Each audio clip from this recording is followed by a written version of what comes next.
Yep, Amcrest did a new version of their doorbell. And no, they didn't send it to me. We just happened to be chit-chatting around on Discord, and somebody said, hey, has anybody checked out the new doorbell? Well, guess what? I guess that was a question to me to check it out. And here we are. So of course, we'll give our unbiased review and show you all the good stuff, the bad stuff, and maybe some cool stuff that we can do with this doorbell as well that we possibly may have missed in the first version. So towards the end of the video, we will do some more advanced stuff like, say, doing MQTT to grab the doorbell events like we wanted to with the previous version. We'll put all those markers down below where you can just skip to it or skip past it, whatever it may be. And while you're there, go ahead and smash that like button for us because, you know, we got to buy crap like this and that helps out. Or you could just join our Patreon. So let's check it out. So of course I did want to get my initial impressions, and why not, let's just do it straight on the camera, video itself all rolling.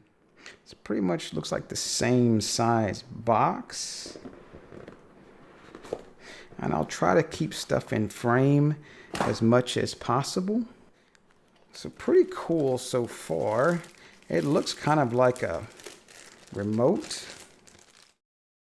I mean, it does have their logo on the front. I know some don't like that, but it does have the button. I don't know if you can hear that on the mic. It's pretty quiet button. I'm assuming it probably has a little LED ring around it. And well, let's just do the thing here because yeah, it makes up a lot of glare on the cameras. I'm assuming that's a microphone. On the bottom, there looks to be the speaker and maybe an LED of some sort. I'm not sure. So we'll get a little closer with this. There were a couple QR codes, I guess, to scan the back to put in the app, as well as the serial number. A little warning here, only connect terminals with the 16, that's what we use here in the US, is 16 VAC to 24 VAC. I guess they had issues with the previous model.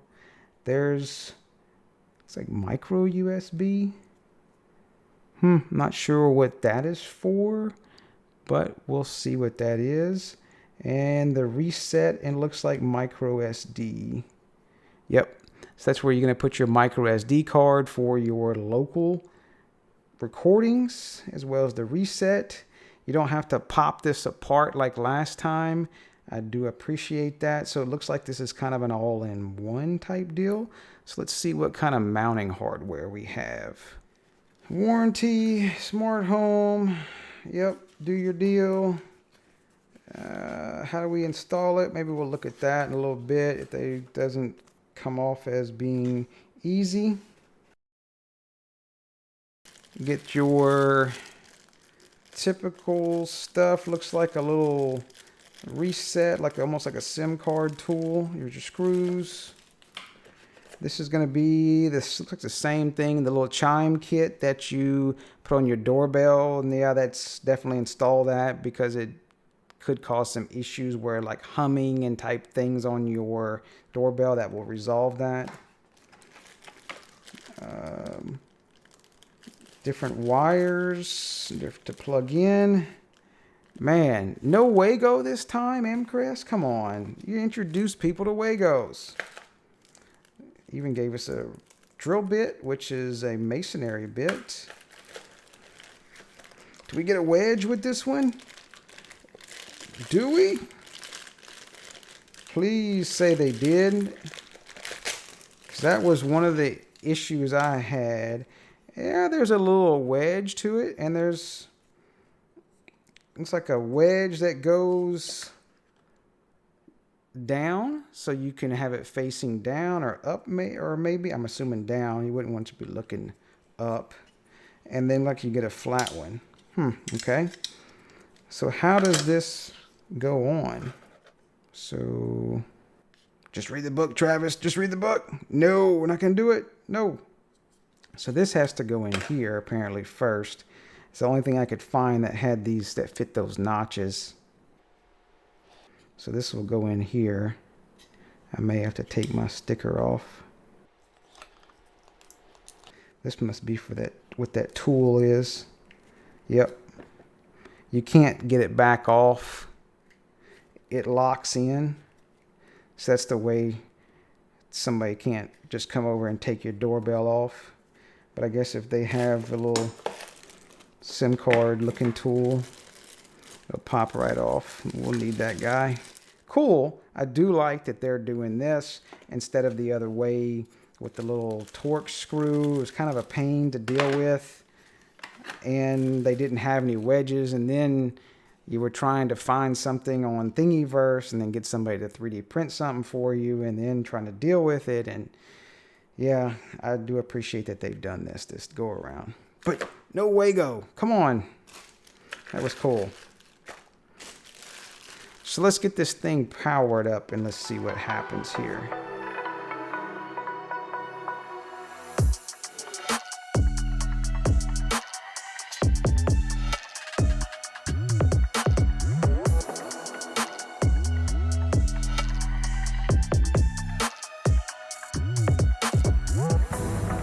Wi-Fi hotspot is enabled.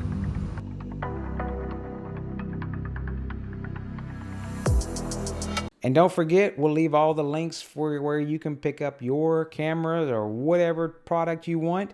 They are going to be affiliate links, and the way those do work is if you do click one of those and you buy this product or buy whatever, we probably will get some type of little commission off of it, but no additional cost to you.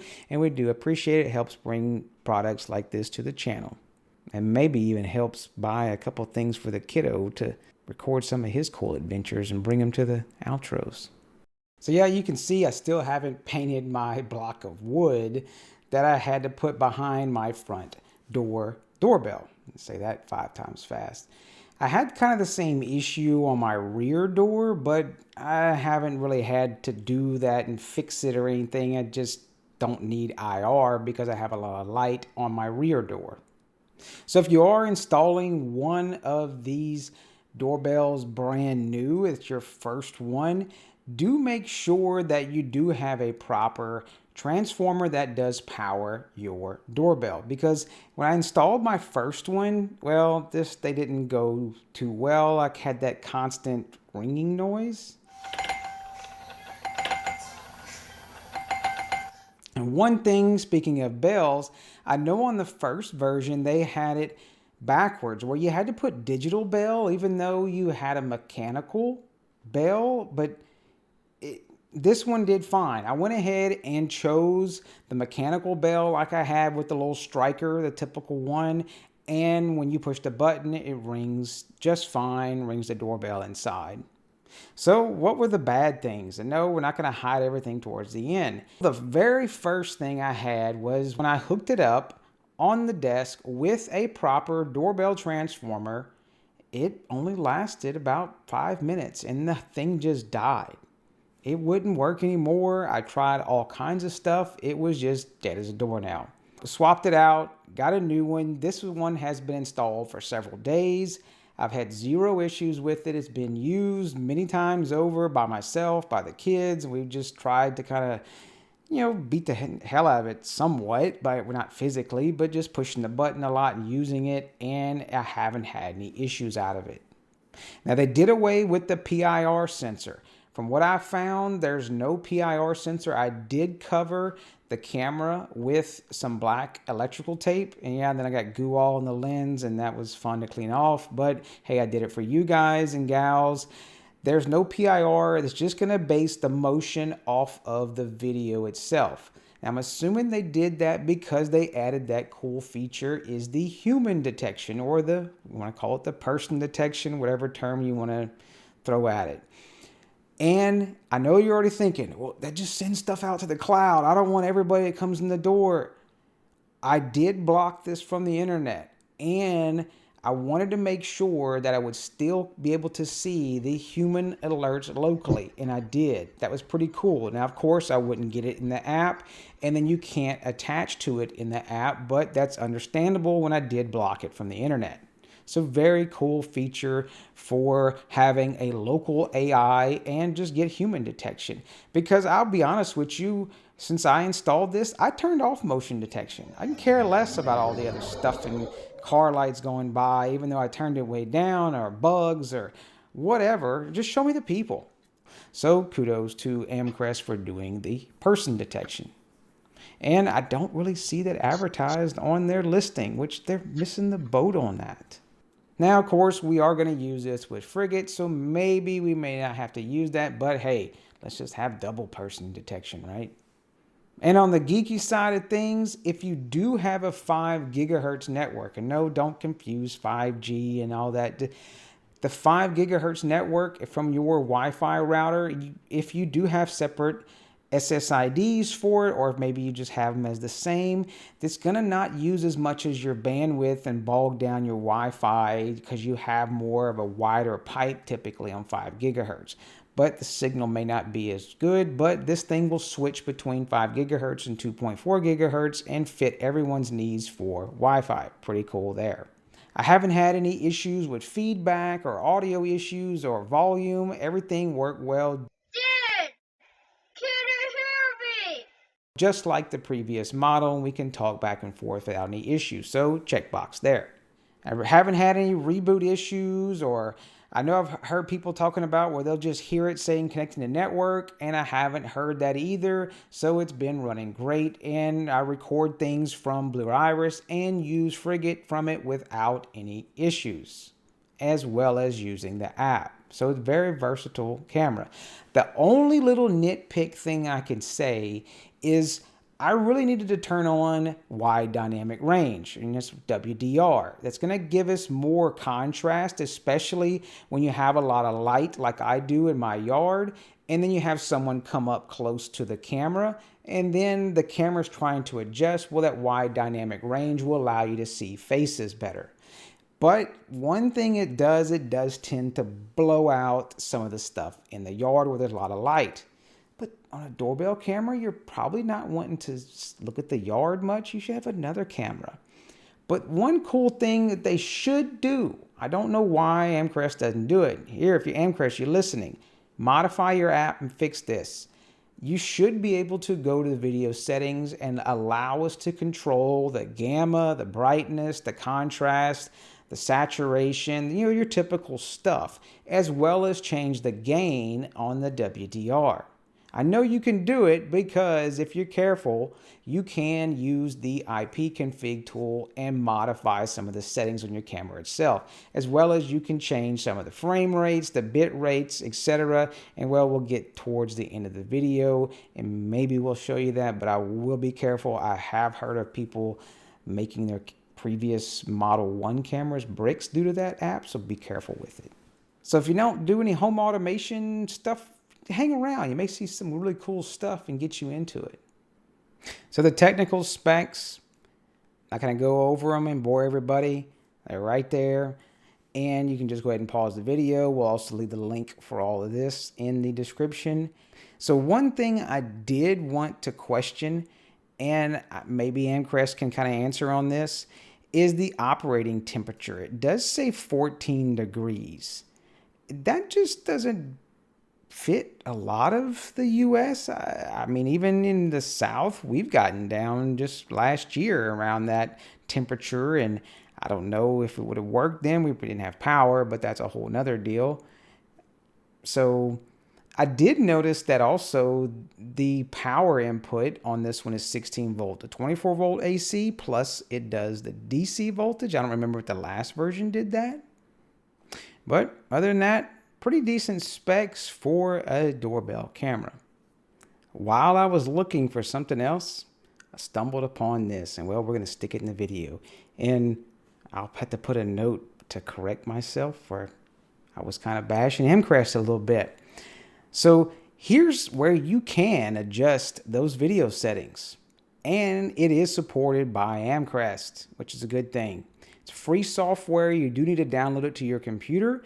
And you can come in here and look, you can adjust the brightness, contrast, saturation, gamma, the 3D noise the backlight, the wide dynamic range gain, etc. Everything I was just talking about. So very cool that Amcrest lets us modify those and does support it. So thank you. So what about the app? It's a pretty cool little app. It's simple to go through and pair it up. As you can see in the video, just put in your Wi-Fi stuff and scan the serial code. And I do like the feature that they put the serial number inside the box, because of course you're going to go ahead and install it, screw it to the wall, and then you're going to try to scan it and you can't get to the back of it. But guess what? It's on the box. They thought of that. So once you do get it paired up, the app has everything you need. Right in here, you can, of course, if you have multiple doorbells or cameras in here, you could do the multi-view. You can turn on the talk, you can listen, you can take a snapshot, you can go ahead and hit record full screen, which I'm not going to do, but that turns it for landscape mode. And currently it's in lower quality mode. You can turn it to HD quality mode. One thing I did find weird with this camera was, compared to the previous version, it does take longer to pull up in this app. I'm not sure why. Maybe Amcrest can work on that in the firmware and the version of this as well. And I thought maybe it was due to the higher quality, but we do have the lower quality substream, which that should pull up at the same speed. I'm not sure why.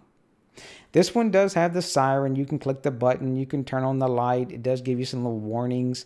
Same deal, cloud recordings, the micro SD card, if you want to play something back from earlier. So you can see it all works pretty well. Pull up your previous recordings and rock and roll, just like your typical NVR. Now, what about all the settings? We'll run through some of them real quick. Here's the chimes. Look, you can add an additional AD1 chime. I don't have one of those. Like I did mention before, it does work on mechanical chime this time around. I didn't have any issues doing that. The motion detection, you see it's much different. They have the notifications. I turned it off. I didn't want to know about bugs. I just left the human one on. You can change the human schedule, the sensitivity, plus you can select the zones. So of course it does look weird on my recording software, but you can set the little box and put where you want your human detection, and then you can save it. And you can add multiple zones. Video settings, I wish they would put in the different sliders right here in the app, but hey, maybe that'll be a future revision, but they at least did show us how to do that with that surveillance software. The light settings. You can turn on the motion light. It's going to tell you it may be washing out part of the lens, but you know, it does point from the bottom. It just depends on your installation, but it does give you the ability to turn things on, and you can set the mode. You can say flashing, you can say solid, etc. You can turn on the night light schedule, and it, depending on the person, depending on installation, you might like that. Call notification, yeah, that's going to when somebody pushes the button. That way you'll be able to answer that on your phone. Storage status, that's going to be the micro SD card. I'm not doing the cloud storage. It's an option if you want to do that, as well as you can do the SD card option. And nothing wrong with doing all of them at once. Time zone, share device. Probably has, oh, okay, so it has someone's Gmail in here. One thing I did find that you can come in here and you can set up their permissions on what all they can do. I don't remember if you could do that on the first camera. Doorbell tones, the doorbell quick response, you can have it talk back. Say like come back later, leave package, etc. Do you want the indicator light on? That's going to be the little ring that's around the doorbell itself. Do you want to record audio? Absolutely. Push notifications and your schedule to push the notifications of all the motion or whatever to your phone. The one thing I did find that was kind of weird for some reason, if you go to, maybe this is an issue with the firmware, but I did want to mention it because I like to mention everything I find, and maybe in hopes that someone will see it and they'll fix it that works for Amcrest. When you go to events, of course, I'll click on here and I have all of my stuff. I've got human, motion, etc. And I'll see when I got my packages and stuff earlier. I noticed when I go to download it, I hit the little button and it says starting to download. Watch the bar. it's saying it's going to download a 96 megabyte file. And I'm going to clip part of the video, but I'll show you it's going to go away. Boom, see? And I didn't even have to edit the video out. I'm not going to clip any of that out. And it looks like it got to 8 megabytes and then it stops.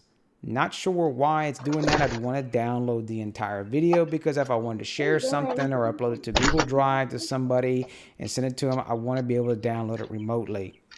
That needs to be fixed. Or how do we fix that?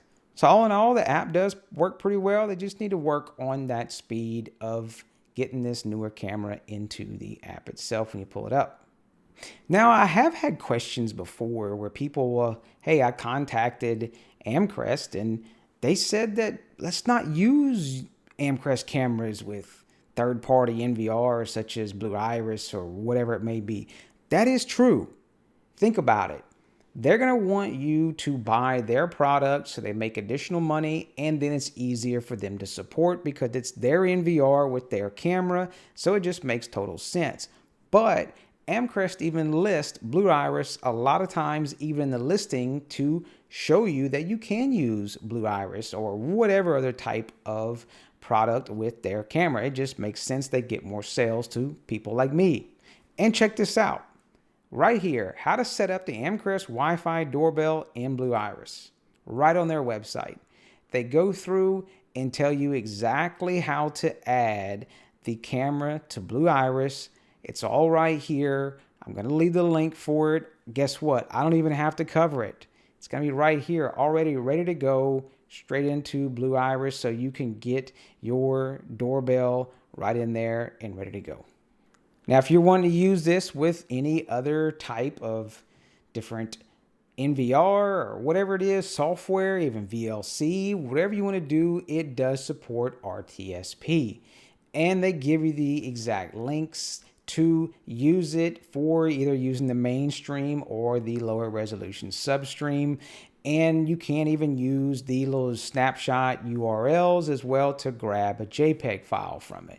Pretty cool stuff that they go into depth documentation right on their website to support everybody out here because they do know that people are just going to use the app, but some of us want to dig a little deeper because we want more. So kudos to Amcrest for putting this documentation on there and doing it straight for us. Now I know what everybody's looking for because I looked for it in the very first one and it was a struggle to get going. But things have definitely changed since then. Take a look right here, front bell button that's showing off right now. Just to show you, it does work. When we were playing with the doorbell earlier. And this is using the Amcrest2MQTT Docker container.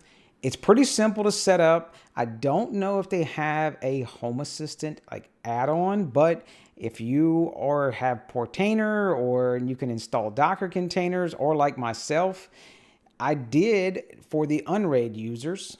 I went ahead and made a template straight for you you could just go to the CA store in Unraid itself, click Amcrest2MQTT, put your info in, and you're rocking and rolling. And this all does have auto discovery straight into Home Assistant, so you don't have to mess with any YAML code, and it's like right there, it's done. It's badass. Now, the only thing it does not have currently as of recording this video does not have the human detection. I actually did that using the events. Using Node-RED, you could use a Home Assistant automation. I just went through, pulled the event where it pulls the human start and then the human stop, and then I do put it to a binary MQTT sensor. So I can do cool stuff like this. Someone is at the front door. All straight off the doorbell, and like I've mentioned before, it is local. Pretty cool stuff, and it implements straight into Home Assistant. I'll leave all the links down in the description of the video so you can go integrate your stuff and even do the same thing except for the human thing in the version 1 of the Amcrest doorbell. So now it leads to the question of, well, would you buy one? Well, currently I haven't found another doorbell that can really compete in the same scope of things that I can do with the Amcrest doorbell. I know there's some other ones such as the Hikvision, or there's, oh, I forgot what the other company's. Nelly's has a knockoff rebrand of it, and they're all kind of based off of the same rebranded Hikvision. But I've known there were some issues with trying to get different events out of them, and yeah, sometimes I just kind of stay away from some of the Hikvision cameras as well. Not that it really is bad, but I had some stuff in the past, didn't like them too much. So if you do know of another doorbell that, hey, has more features than this, and that we can get some of the stuff locally and block it from the internet and do all the cool advanced features, plus be able to fit the other crowd that wants to just throw everything in the cloud and call it a day, where I could take this same doorbell and throw it at my mom's house and it would work perfectly, that kind of fits everything, my little check boxes that I want out of a product.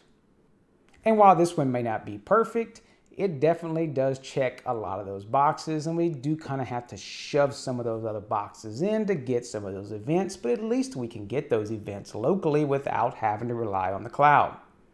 So what about, hey, should I buy the old version or should I buy the new version? Well, I knew there was a lot of different issues people had with the older 1080p version. They had issues with them rebooting, and I even had some of the issues in one location where we didn't have enough light, and it did have some issues with the IR that was supposed to have been fixed in later firmware revisions, but I heard it didn't fix it for everybody. And then there was that weird thing of some people were saying that if you flashed a flashlight at it a bunch of times, you could make the reboot due to the PIR or something. I haven't been able to do that. I don't know how, and maybe if you know how to do that, shoot me a comment down below. I would love to do that to one of mine. I still have my 1080p version installed on one of my doors. So all in all, a pretty decent product, and I would recommend it. And I also would still recommend the older version, just depends on what your budget is. I do appreciate all the Patreon subscribers. Definitely helps out and buy stuff like this so we can do videos like this. I do appreciate it.